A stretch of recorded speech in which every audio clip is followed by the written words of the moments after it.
So the Carlin Vanadium Deposit is a shale-hosted mineral deposit. Now, we believe how it got here was the shape of the North American continent was quite different. We're basically on the edge, what would be the continent, and out this way would be actually seawater. Eventually, over time, hundreds of millions of years, there was mountain building out offshore with volcanoes and mountain building. Eventually, that terrain built up and closed off a passageway of salt water. So there was a landlocked seawater passage. That gradually got filled up, and in that seawater that was still trapped in there, gradually started to evaporate. The basin started getting filled in with clays and sediments. There were organisms that were living on close to the shoreline. Those organisms would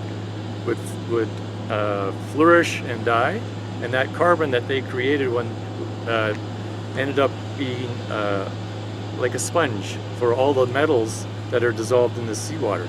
And so as these sediments are coming in and the carbon is raining down from these organisms, it's absorbing all these metals like vanadium and silver and zinc. So you end up building a layer or a layer cake of this high-grade vanadium. It's probably related to this flourishing of these organisms at that point in time. And then there's further sediments that cover over that, like this unit. It's in orange above our shale unit, and more geology happens thereafter. So Paul, some of these deposits are quite rich. You've seen intervals over 1% vanadium.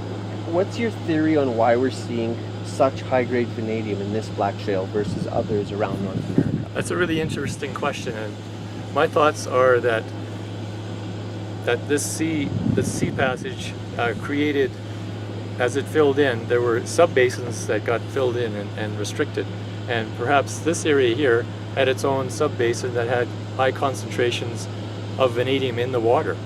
To add to that thought, I think that there may have been a structure, because we're in a very structurally complex continent margin here, where the Carlin gold deposits are all along here. So there's big structures that are happening.